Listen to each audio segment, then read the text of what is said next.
Mic check, mic check. Can you hear me? Mic check, mic check.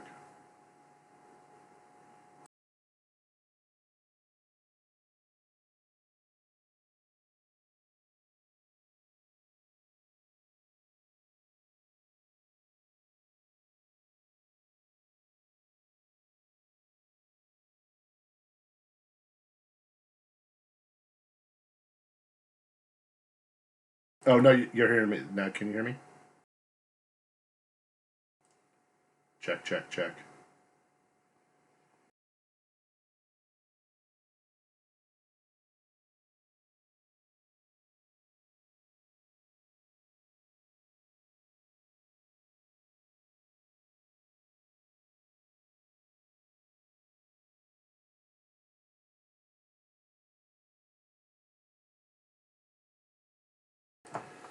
Mic check, mic check.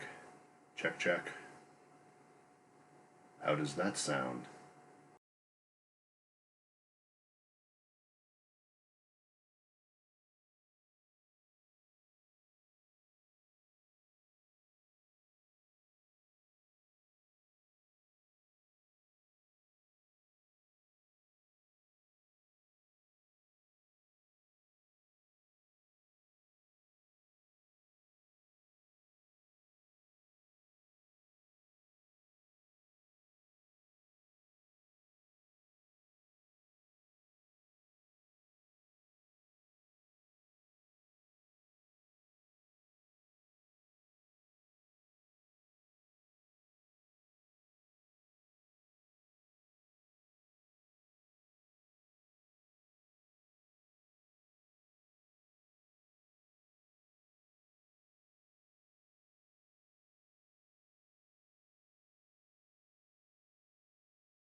Thank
you. I am unmuting my mic. Good evening. It is 7 o'clock, which means here I am.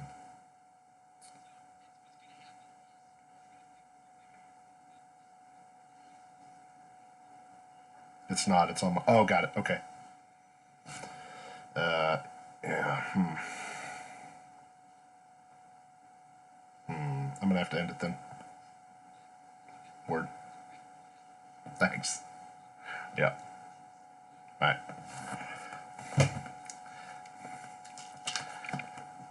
Hello. Oh, it's still me and Wicked Loud Dude. Thanks, buddy. So let's see. When we get a few other people, I'll start talking about myself. Because that's what I'm here to do tonight.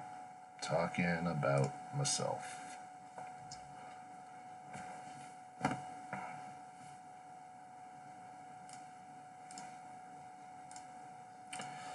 Let's see. What's going on out there? Amanda is... Oh! Coventry LARP. Nice! Nice. Hello, Coventry LARP.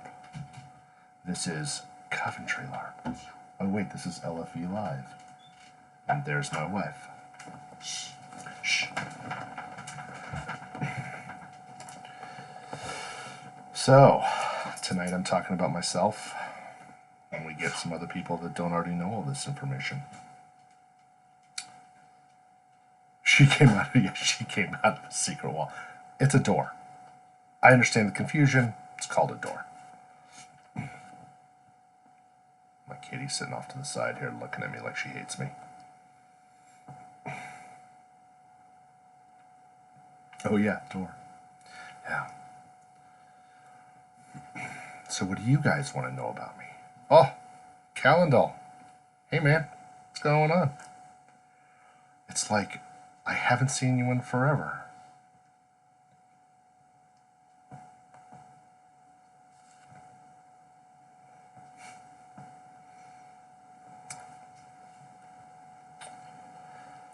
Yeah. Calendar was around for almost all of the stuff that I'm going to talk about tonight.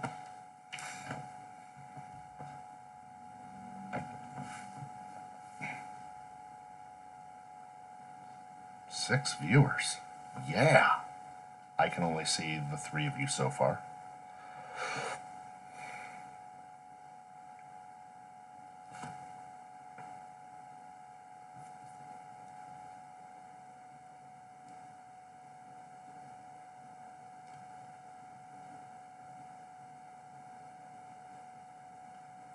Necro Fancy. Hello.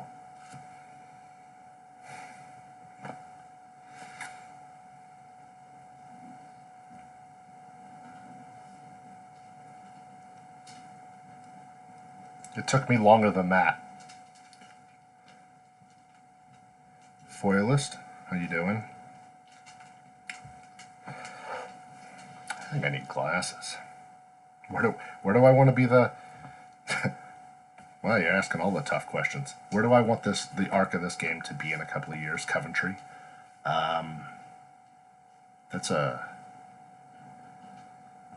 In a couple of years, I'd like it to be in full swing. I really think that I want this to be a... Yeah, that makes a certain amount of sense, Foilist. Being not a Sabre fan, are you? Wrangling Everly. Hey, Stowaway. Where do I want this to be in 2 years? I want it to be in full swing. I want everyone to be involved with 85 things. I sort of have this thought that Coventry 1 will last 7 to 9 years.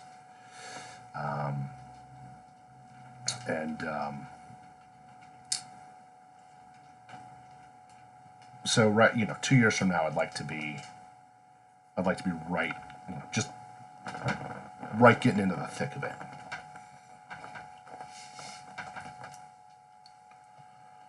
Are you having trouble hearing me?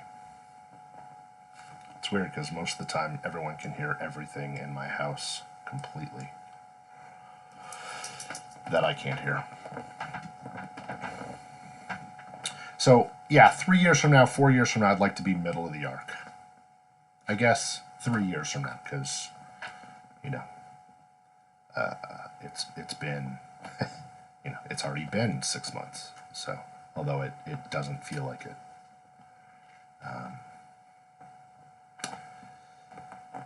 Mid arc, end arc. Those are tough questions. I have a couple of, I have maybe half a dozen sort of plot beats that I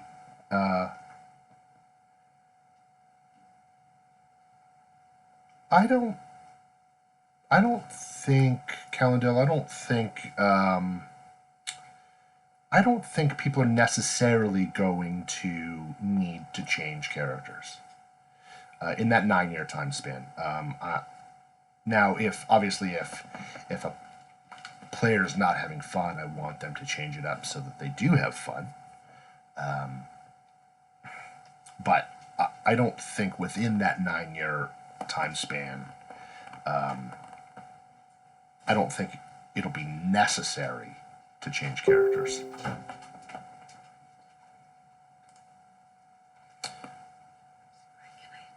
Hold on 1 second. No, you're fine. Okay.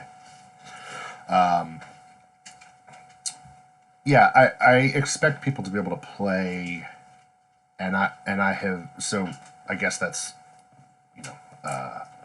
a weird question. I've tried to game out CP out to 9 years. I think at the beginning of the 9th year is when I stopped counting CP, because I just, the 12 CP that you can get over the 9th year, I don't think is going to be the thing that makes or kills the game. So I think it's totally conceivable to play a character throughout till the end. We have a bunch of plot lines that are intended to run the full time span of the game.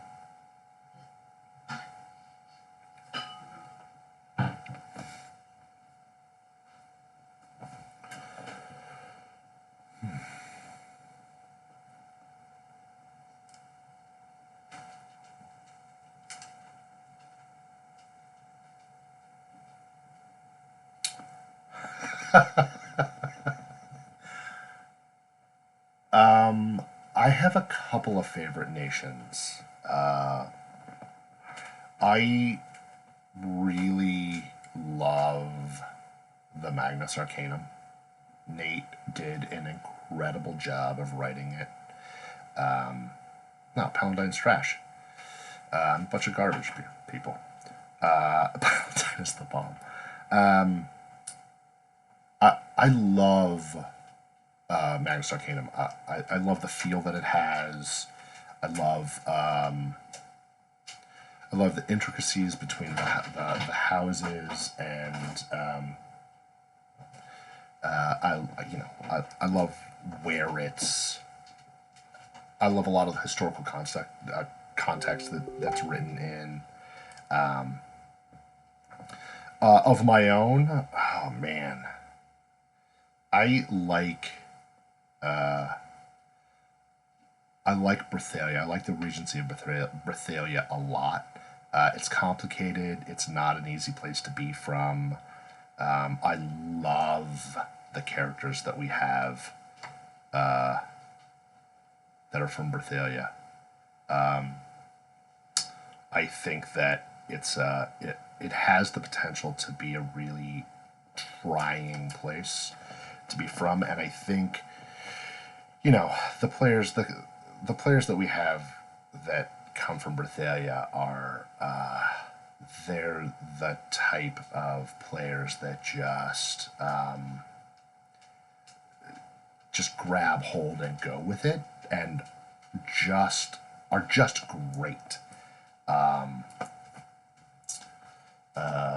So I'm really looking forward to the next few years where some cool things there play out. I personally like Alperia a lot, but it's that was one of the first nations that I was like, I'm writing a nation that does this. So, if your side is Palatine, Silway automatically wins. Oh, Alperia is terrible. Alperia is it's an empire. It's like they are all about sort of colonialism and being an empire. And yeah, they're terrible. But I also really they're also great. Yeah, they're terrible in the best way. They have a lot to offer, and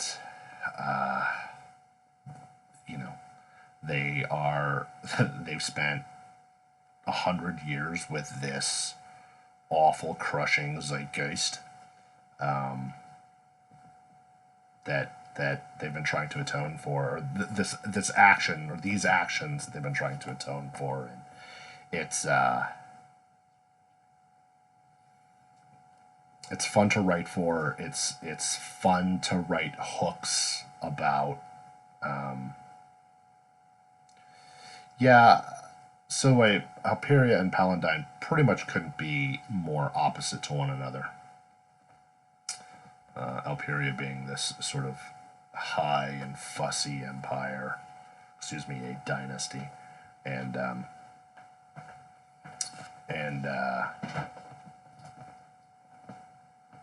Palatine barely being a country. Them being this sort of bunch of dirt farmers. Life of a nerd, no worries. We switched over here because we realized that we're gonna do a whole bunch of things, not just Coventry. So we decided to do some LFE. We're gonna do some streams for all 3 games that Living Fictions Entertainment produces. So Invictus will do one next week, and then I've been talking to Fealty, and they're going to start doing some stuff also, I think, in the future. How did I get into LARPing? When I was 19, I moved from Missouri to Massachusetts, and I moved in with my good friend John, and we lived in Northampton for a bunch of years, out in Western Mass, and I was working at this building called Thorns, and I met this guy named Sean, who had been playing Nero, but had left. I guess he started in like 90. He left for a few years and came back in the middle 90s. And he was like, "You're going to love this." Because I tabletopped with him, and he's like, "You are going to love this." And my armor was absolutely horrendously garbage, and I didn't know how to fight, and I had big old fat PVC 5/8 inch wall, pipe foam, duct tape weapons that just looked terrible, were heavy as hell, and I was absolutely hooked from the moment game started on Friday night. I was in it. I was completely enthralled. And I played Nero for close to 25 years. And, I started getting into accelerant LARPs.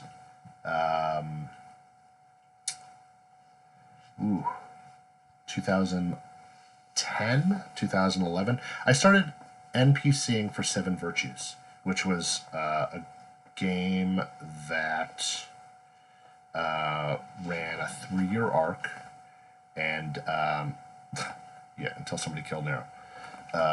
Ran a 3-year arc that was it was run by Melissa Crusoe, and it was really good, and it was super in depth, and it did something that, at least in my experience, hadn't really been done before, which is it so wait, is it actually frozen, or am I just not moving?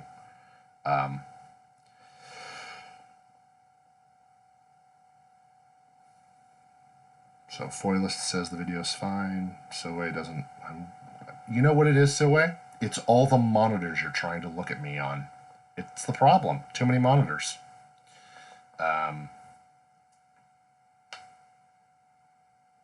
No, I haven't been pointing at my face for a while.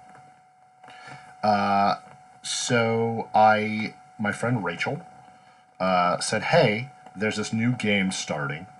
It's run by this woman named Melissa, and it's got a lot of buzz about it, and I think we should go NPC it together."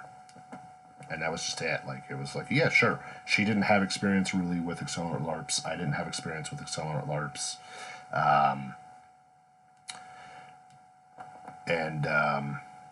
So we went, and I learned an insane amount. And I pushed my comfort level in a lot of different ways, which was great for me. There was a ton of growth there. I never ever felt comfortable with the rules, just because I didn't. I don't pick up rules real fast. And then I started NPCing other accelerant LARPs after that. I'd go to Madrigal, a few others. A friend of mine was running the Isles during that period of time also. So I was running. I would go NPC sometimes, but I lived a few blocks away, or I lived a few miles away from that campsite, and sometimes he'd just call me up and be like, "Hey, I need you to come down and put this mask on because nobody knows you. I need you to, kick ass for a little bit, and then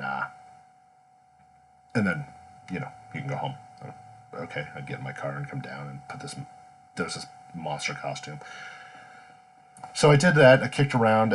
One day in the Seven Virtues Monster Camp, the owner of Invictus, the creator of Invictus, was talking to me about the game. And I was like, oh, I would really want to play this game. And then as I was thinking about it, I decided that I wanted to staff it, because I wanted to try my hand at staffing a little more in depth than just NPCing, and that I spent some time at Seven Virtues sort of developing a couple of characters that I played, and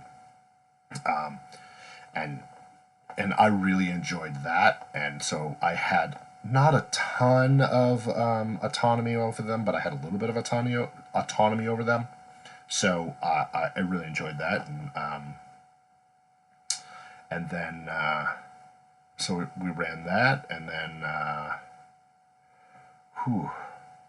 I think I didn't run or really NPC anything. I sort of stopped LARPing for a couple of years, and then I got back to Nero for a while. And then my housemate and my business partner now, I hear nothing, so I just hear the sound of my own voice. So my business partner now and my housemate came over one day and were like, "Hey, we're gonna start a Nero chapter," and I berated them for a while for what I thought was a incredibly foolish decision. And then I joined their staff, and my wife joined their staff, and I press ganged some other people, foilists joined their staff, like a bunch of us joined their staff, and we, started off rough, but, third, fourth event, we really sort of got into the story and started firing on at least most cylinders, if not all cylinders, and I realized that it was something that I really, really enjoyed doing. The process of conceiving an idea to getting feedback from players who had experienced what I ended up creating, and the collaborative process with the staff of that game, the process of building props. I loved every bit of it. I had a couple of really, really, really good mentors, including Silway, who really sort of helped me in a in a very robotic way compartmentalize and break down and get to understand the individual components of how to write and run a plot, and sort of, so I paid a lot of attention to some of the other game runners that I know and admire in the area. When will the new runesmithing rules come out? Probably pretty soon, actually. They're done, they just need to be formally written up. Never. No, it'll happen. RuneSmith has not been removed. So, sort of, this is segueing into how I started Coventry. A bunch of shenanigans happened with Nero, some of which I am partially responsible for. At least as a catalyst. The actual person responsible for them I won't name, and he's a goddamn nightmare. Anyway, we did. We killed Nero. Especially in New England. So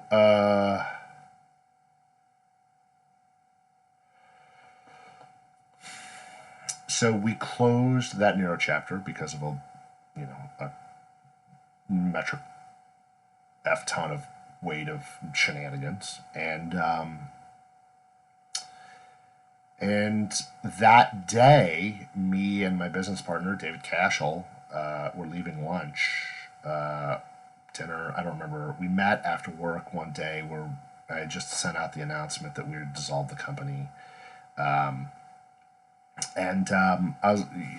of us said to the other one, "Hey, I like running LARP with you," and the response was, "I like running LARPs with you." So we were like, "All right, let's do it. Let's start a production company."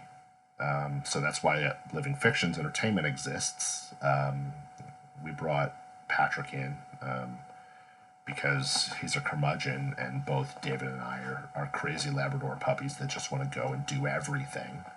And so when we're off on a jag and he's like, "No, you can't do this crazy ass thing you want to do," then we start working on compromises, and we get to a place that's generally much, much stronger than either David and I would have gotten to individually, or Patrick would have gotten to.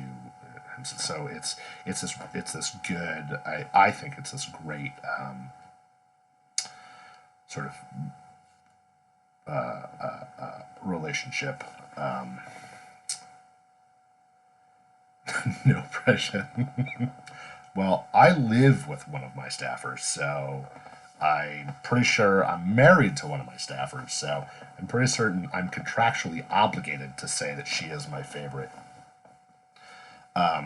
If for no other reason, I'm just saying. So I started thinking about. So we formed LFE, and we talked to the owner of Invictus, as he was coming out of that whole process, and realized that because we had created a vacuum by sort of the disruption of a bunch of Nero chapters, and then there were a bunch of other games that were organically ending their campaigns.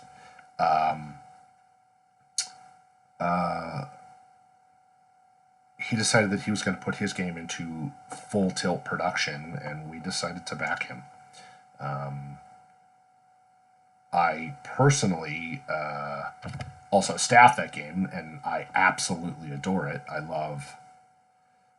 Wow, I think I really, really, really love all of the LFE games because I mean, I haven't played Fealty yet, but man, am I excited to.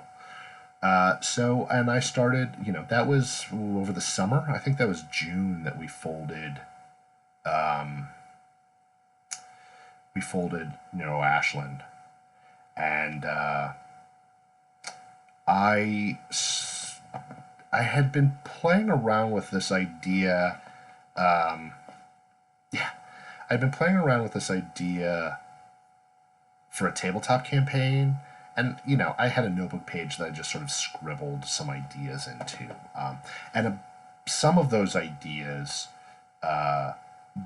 were the nucleus of Coventry, and some of them were I want one country that is very old, that has recently split apart, and there's this contentious relationship between, it's that level of really broad concept, but ultimately becomes Alperia and Dameron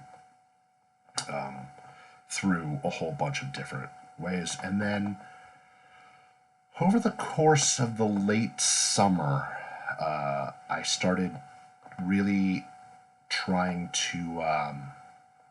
Wow, do we really have 20 viewers? That's crazy. Love this. Over the summer, I really started talking to a couple of people about, who I had staffed with, Patrick, and my wife, about my business partner, David, about some things. And then I started, and a couple of other people. Nice, 22. Crazy town. And then I started really putting pen to paper in a lot more serious way. Thinking about the sort of core concepts that I wanted to make sure Coventry had. Trying to apply some very good and very bad recent experiences that I had had with LARPs. So Nero has some very old RPG concepts. I've actually, Silway, and have spoken very highly of you in the past few minutes. So I started thinking about things like, what did I want to have in a game, and what did I want to make sure that we avoided in a game. So I knew I wanted. I knew I wanted. You're welcome. I knew I wanted things like I didn't want any racial or gender primacy. That was a big core component for me. Like early on, I was like, I don't. There are ways in which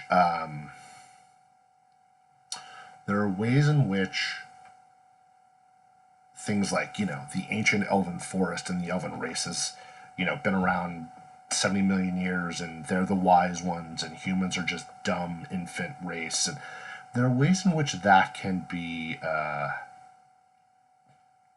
done, and I've seen it done.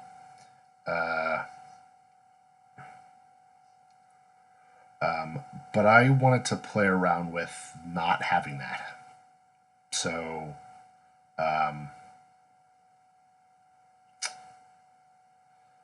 that was a big thing for me, not having, especially those two, gender primacy. There's no patriarchy. There's no patriarchal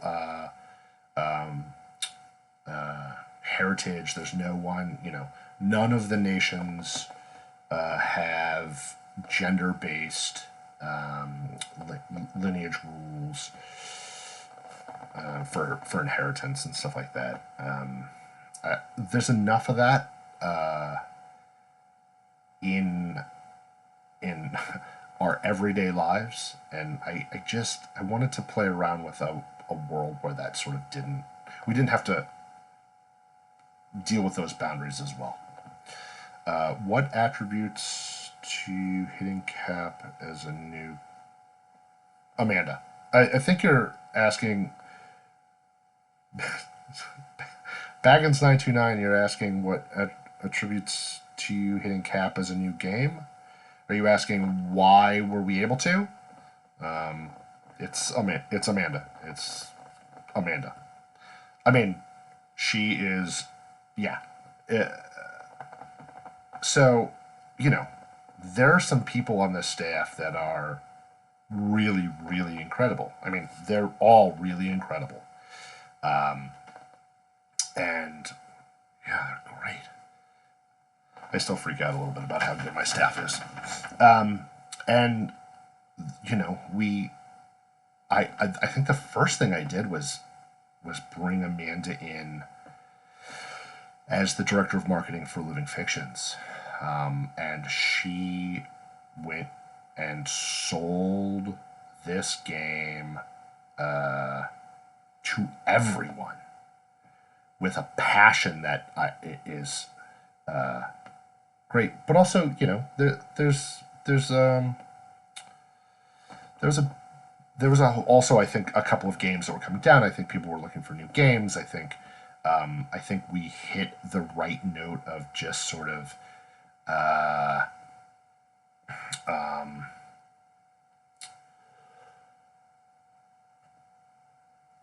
good ideas, hopefully some fresh ideas in high fantasy. One of the things that I did when I was thinking about Coventry, and one of the things I did when I was looking around at the community is say, there aren't a ton of sort of just straight up and down high fantasy games to play, or not a lot that I knew. Like Nero was a big one, and it was more or less gone. Madrigal is one, but Madrigal has a lot of players, and it's intimidating. It can be intimidating to go and play. Then, there's some people that just don't want to go play Madrigal. Yeah, marketing. Oh my God, marketing. And I think we did some things. We and I did some things early on to sort of address, talk about the community, invite the community of Coventry to really be a part of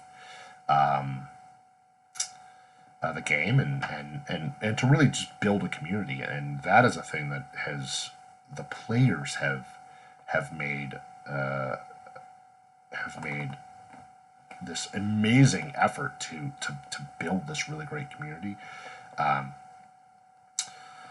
I love seeing it. I love seeing it at the game. I love seeing the different groups of people talking to one another and, like, you know, really mixing together. I think, hopefully, as much as I think they are, as much as I see them doing. Yeah, the community is second to none in my eyes. Yeah, Coventry's community is a monster. It's amazing. So,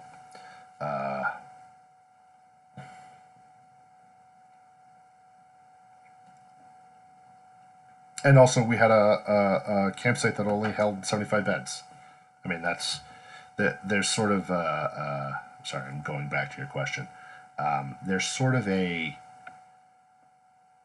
there's a sweet spot for me in a size of a game, which is 55 to 75 people. I like that number as a way, you can have a lot going on. You can have a bunch of different things going at once, but it's not so unwieldy that people don't know one another.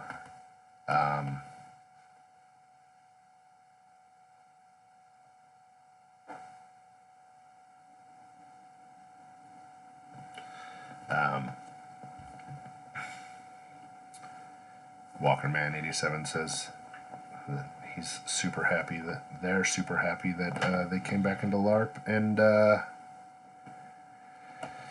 Amanda and Mickey brought them back into the fold. Me too. What do you enjoy as a player and a staffer, and how did that change with time? So it's tough. I don't play a game right now. I haven't since Nero stopped. I was playing a couple of Nero chapters. And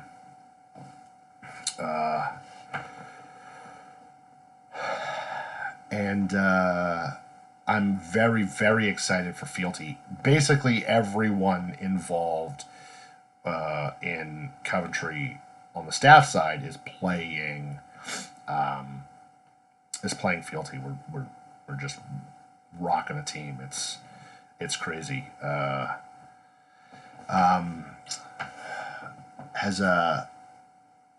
As a player, I love to be engaged in a storyline. I like a lot of things, and I've had a lot of sort of good and bad experiences in the past 5 years, which is sort of not really clouding my mind about it, but I like.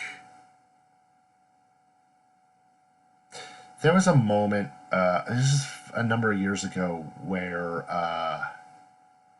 Dan Comstock was playing his. I don't know if it's his first. I doubt it's his first, but he was playing he was playing a character, and he was in the process of going through a transition mentally and emotionally with this character, and we sat outside the tavern for, I don't know, 30, 40 minutes, and we talked about philosophy, more or less, about the self, and about a bunch of really, and for me, like, that was an amazing moment that required no staff. It didn't actually even require a LARP, but within the context of the LARP, it was very enjoyable for me also. I like good fights. I like it. I like to have autonomy. So, there was been a couple of experiences. A number of people here watching will know at least one reference. I don't like staff writing a play next to players.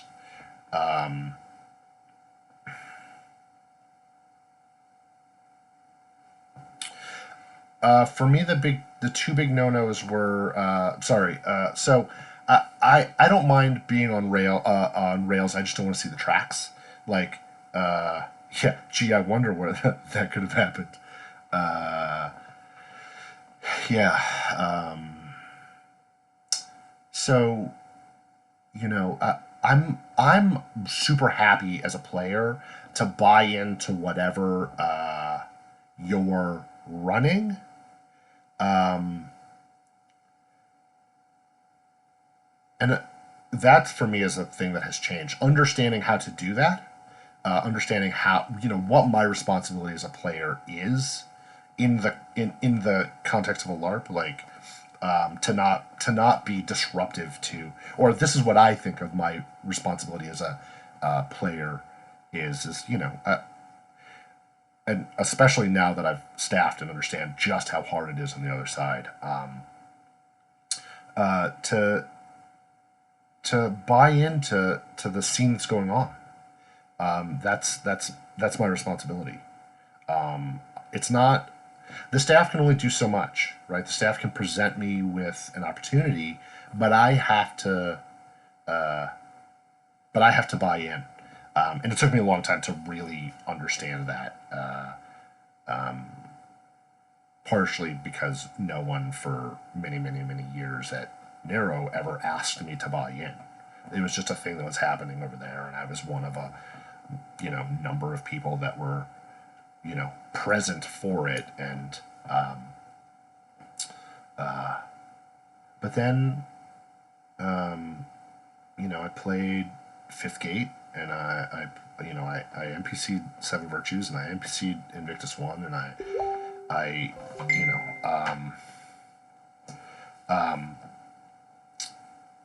I started staffing, and I realized just how hard it is to do that. Not even the well, some people may find this part easy. Not the technical aspect of coming up with an idea and writing it down and figuring out how to break it into encounters, and then how to tell the story. But like, which for me is its own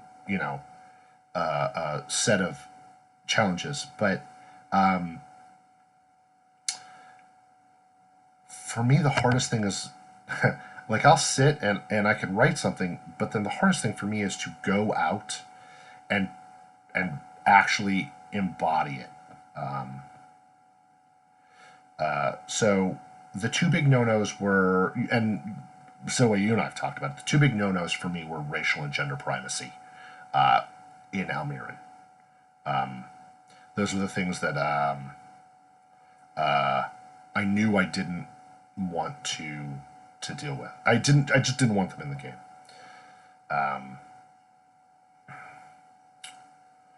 What was the worst thing you ever ran as a staffer, and what did I learn from it?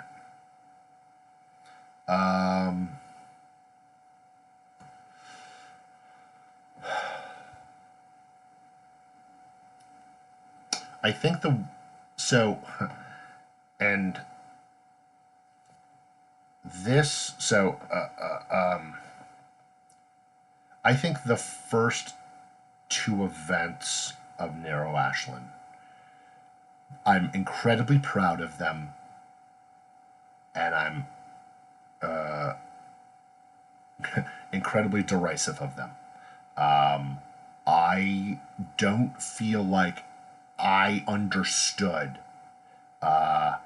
what it meant to take an idea and build a story, and I did not know how to do I did not know how to do what we did, what we do now. I did not know, how to tell a good story. I didn't know how to break it up into encounters. I didn't understand the amount of content that an event needed to have. And it's, all of us were playing without a net. Like, that was my first real, like, hey, we're doing this from scratch.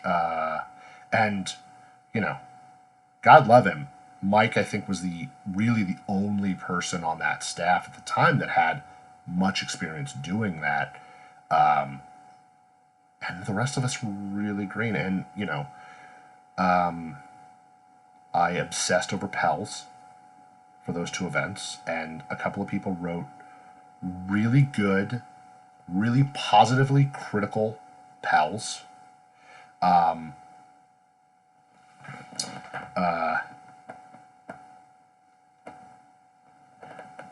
And I obsessed over those Pels, and I tried to learn every single harsh lesson that I needed to.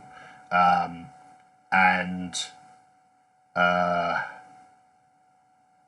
then the third event was a completely different animal.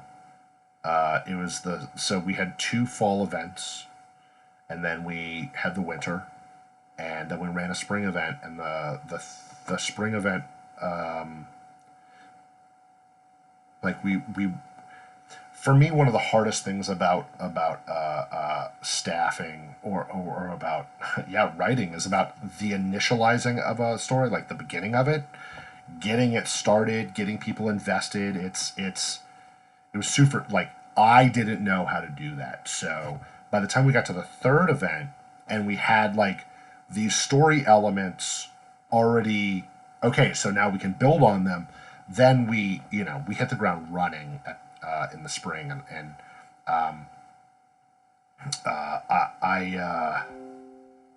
I'm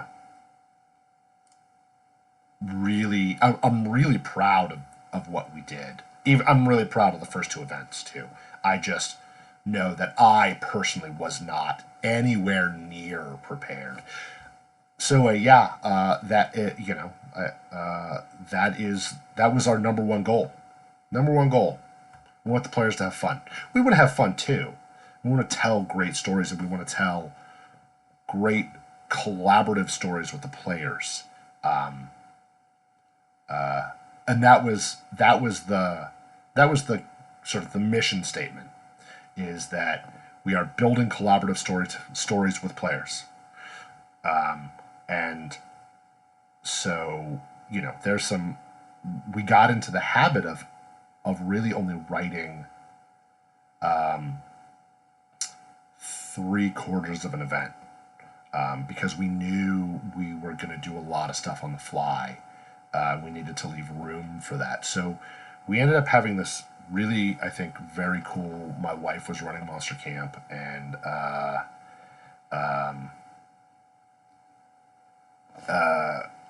we had a whiteboard set up, a 6-foot whiteboard set up, and we had the schedule on it, and I would write stats for the NPCs on it, and we had we had this whole other grid for, these are the things that can happen if we find ourselves with a hole in our schedule, or we have to shift some things around, and we need to kill half an hour, like run this mod or run these mods, or do this thing, and we got into a good groove,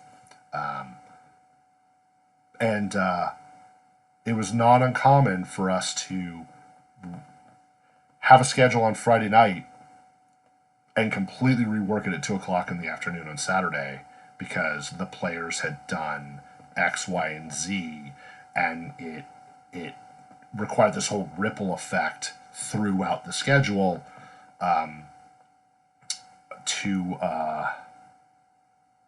to accommodate that, and it's one of the things that I absolutely love player autonomy more than any other aspect of LARPing, I think.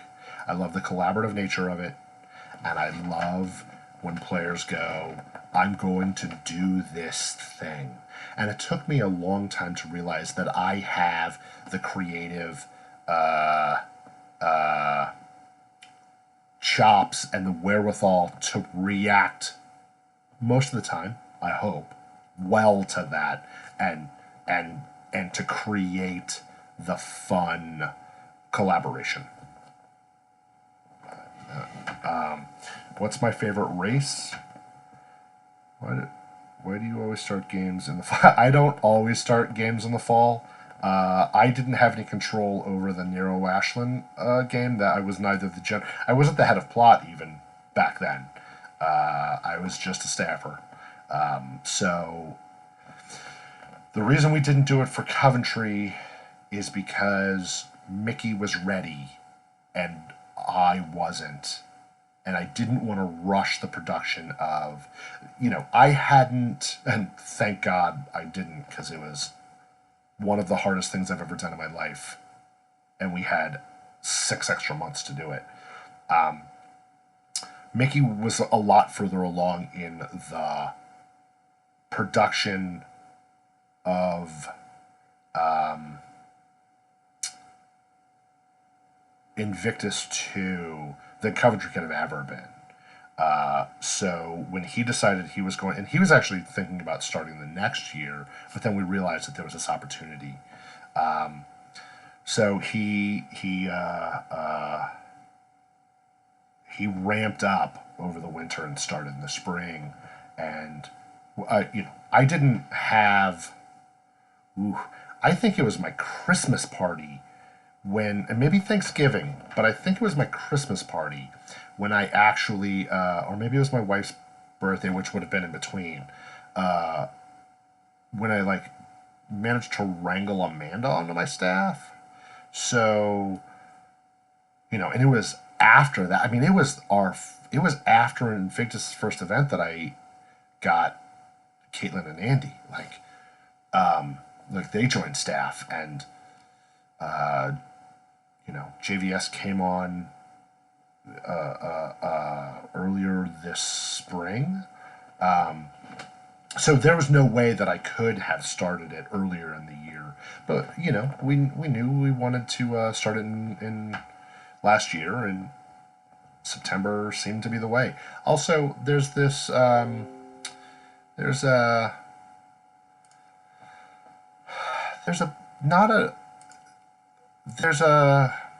a safety margin in, and we're using it because I don't know if you notice, but there's some problems with the crafting system. There's a safety margin in starting 2 games and then having the winner to retool.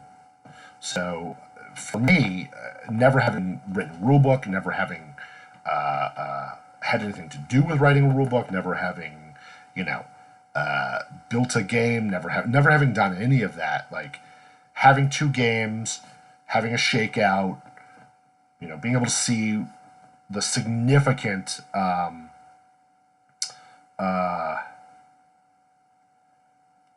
problems in things like, the crafting system, and then being able to fix those things and get them ready and able to move forward in the spring, notwithstanding, I think it was a huge benefit to us.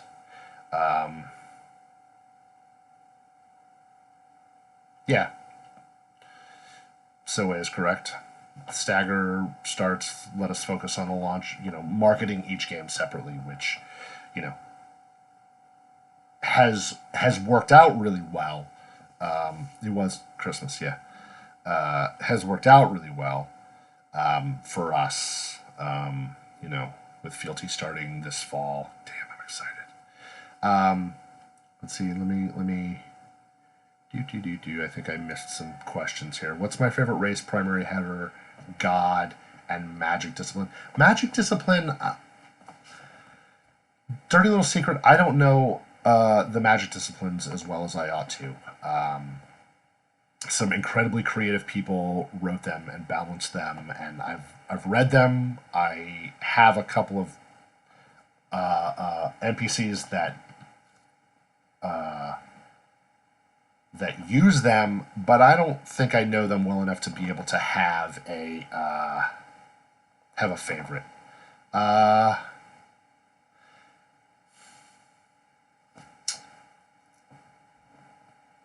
I really like the Valaris. I don't have a favorite race. I like the Valaris.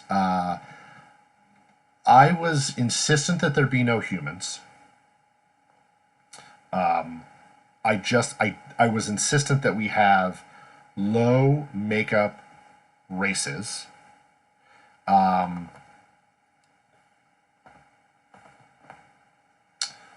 With, potential options for higher makeup if you wanted to. We have the touch bloodlines, and the touch bloodlines all have a component to them that require more of a commitment to makeup. But I was like, there's no humans. So what are we going to do about the Valaris? Because, there are some really easy ways to have, prosthetic identifiers for your race, right? Ear tips are very common to find. Horns are very common to find. I didn't want... I tried very hard to actually have no common RPG racial analogs, right? So I didn't want elves, I didn't want dwarves, I didn't, the Theron are a little dwarfy. The Hirlath have ear tips, so people automatically think of them as sort of elven.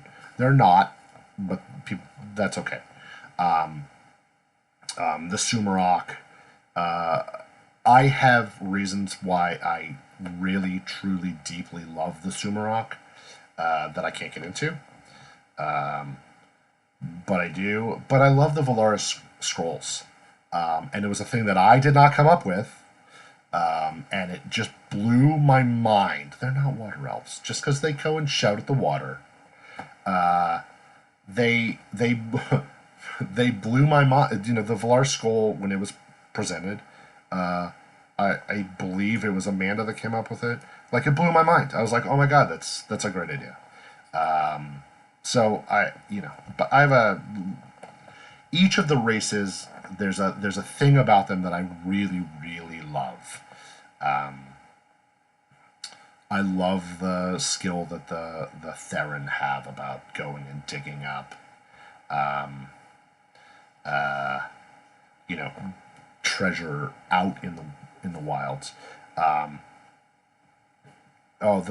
So what the players have done, Ed has that crazy, like, half body length scroll that is insanity. It looks so good. My favorite primary header, I think, is Warrior. Probably because it was the first one I came up with, and it was the one that I came up... Because of Warrior, I came up with the entire concept of the stances for warriors, and then the focus skills throughout the primary headers. That for me started, I suspect, from Mickey, in that I know he used an idea, a thing that he used triggered an idea for me, and that was what became the first stance. And then from there, I went out and we started conceptualizing how this could work for the other primary headers also. There was and I think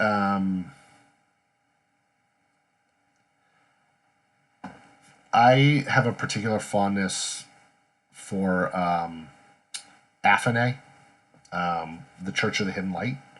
I wrote as we're writing the gods. So the religious structure of our game, primarily, or definitely the root of it, and a lot of the sort of cosmological consistency comes from Patrick.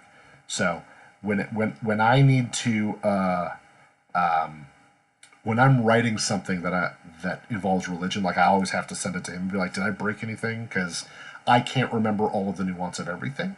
So there are certain things that I I love Avignard. I wrote both Avignard and Affiné, and but I the so everyone was writing these like full page, like 4 or 5 paragraph explanations of the religions, and I wrote the poem at the top of the Affiné description, and I sent it to Patrick, and he was like, yeah, that's fine, but this can't be all. Because in my mind, I was like, yeah, this is a cool poem. Like, this is going to explain what Affiné is. And he's like, no, bro, no. Go look at everything else. Write it like that. Let's see. So I love Affiné, but I really I can't express enough how much I love the entire religion, like the entire religious package. Um, let's see. Right, so I'm just scrolling back up to see the questions that I missed as I'm rambling about one thing or another. No, they're not water elves. Yeah, so I had been stuck in this trope hell with Nero for a long time. Not on the running side of it, but definitely like seeing a lot of the stuff that National was doing felt very tropey to me. Nero as a whole, is very tropey. It Yeah, so there was definitely an idea of oh, I see, right, with the touch bloodline. I really love all the touch bloodlines. Really, really love all the touch bloodlines. But it's going to be the Grimm. Even though the Solaran were the very first ones that I was like, oh yeah, gotta have a race that's touched by angels. Because I'm a dipshit like that.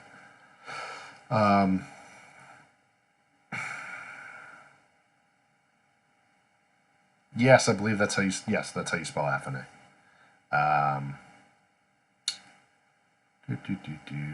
Yeah, of course he min-maxed the info skills. That's what he does.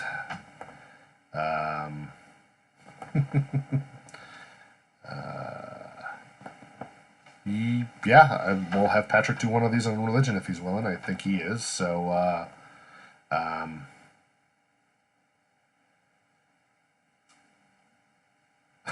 don't. Waylon Jenny likes my thoughts on autonomy. Yeah, it's. What are your thoughts on preventing autonomy?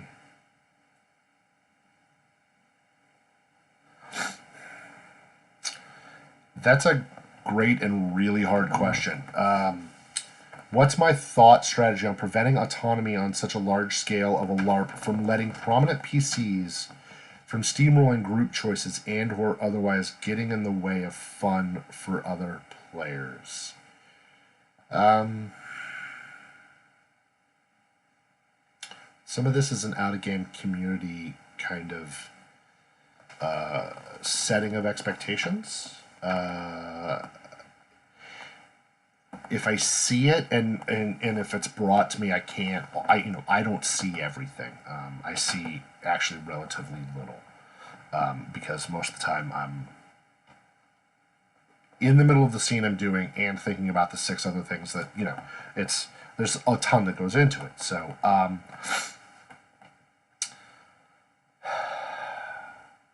so a lot of it is, I think, building a community in which everyone feels comfortable, or what I want is for everyone. What I want is for everyone to be prominent PCs. What I want is for every single player to be as bullish as possible with their piece, with what they want to be doing.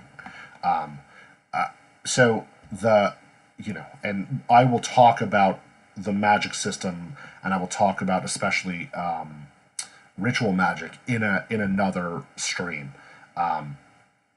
But the one of the reasons why I love the open-ended kind of ritual system is because I want everyone to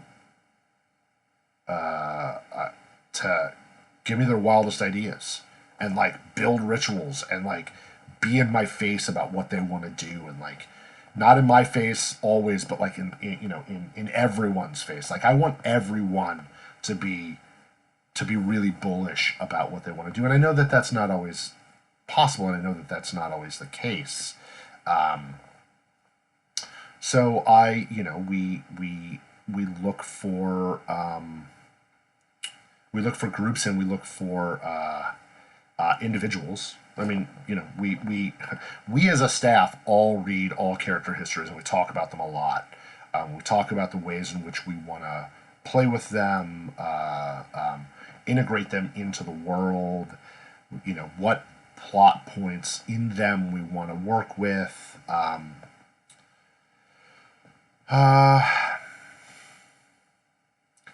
So steamrolling, I don't necessarily have an amazing strategy for preventing it, other than if I see it, sort of talking to that person, and I also don't want to, there are some people that are a lot more comfortable about,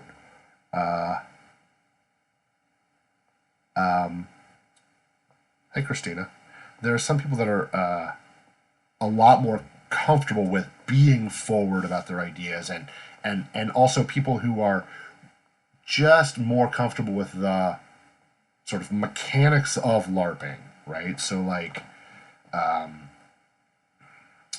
just the sort of the underlying structures of the game, whether it's because they've been doing it for a long time or because they are writers themselves, or and my goal, and I don't want to curb anyone's fun. My goal for them, for very prominent forward people,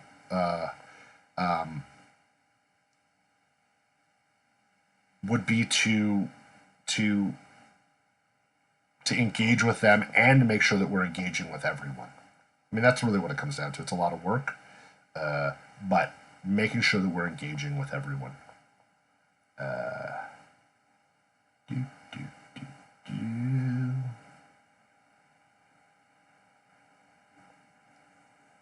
Yeah, it's a wordy question, but it's a worthwhile question.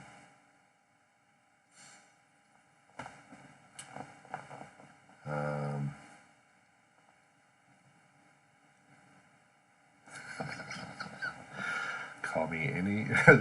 That's I basically answer to anything that starts with a J. Have all my life. Why? Because people call me anything that starts with a J.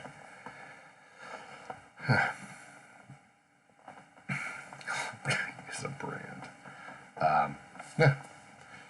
Well then, Jenny, you're welcome. I felt like I sort of rambled and didn't really give you a great answer because it's a really complicated, nuanced sort of issue, and one that I think about a lot, and not one that I have an awesome answer for, unfortunately.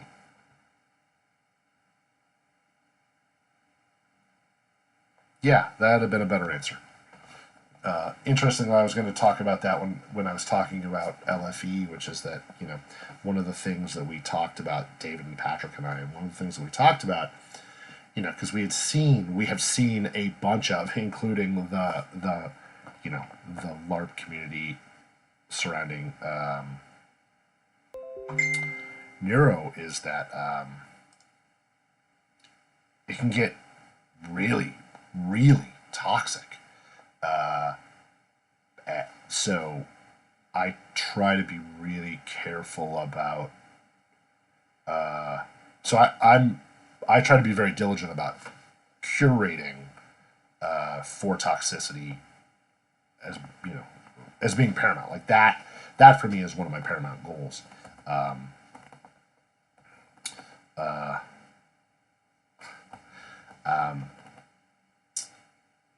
Is that we want to create a healthy, vibrant community, an open and welcoming community that out of which good, healthy LARPs will stem, will rise.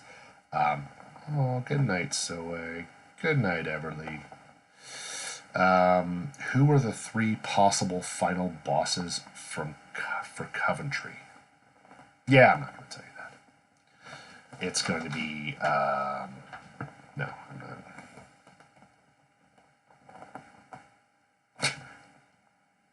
Yeah, that seems actually very likely. Isabella is going to be the final boss.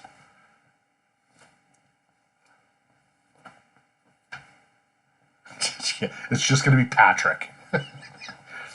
You're just going to have to figure out how to brighten up his day. All right.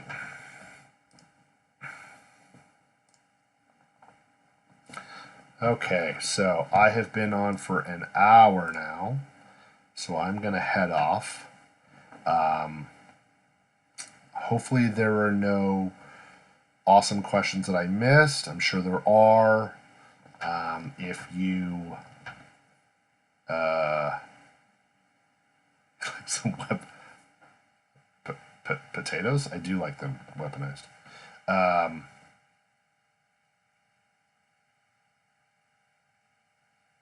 Sorry, I'm confused by. Oh, it's getting very aggressive in the conversation stream.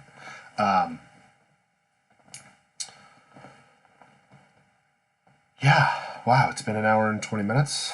I'm going to do more of these. I think a bunch of us are going to do more of these. Invictus has a stream on Tuesday. LFE will be announcing it. I don't remember the time, but when I remember the time, I will put that out there. We'll put that out there because I'm going to be watching it.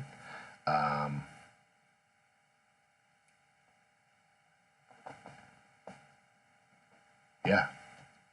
Thanks, guys. If I didn't answer your question, post it on the Coventry. I didn't answer who my favorite PC is. It's Turtle. Turtle's my favorite PC.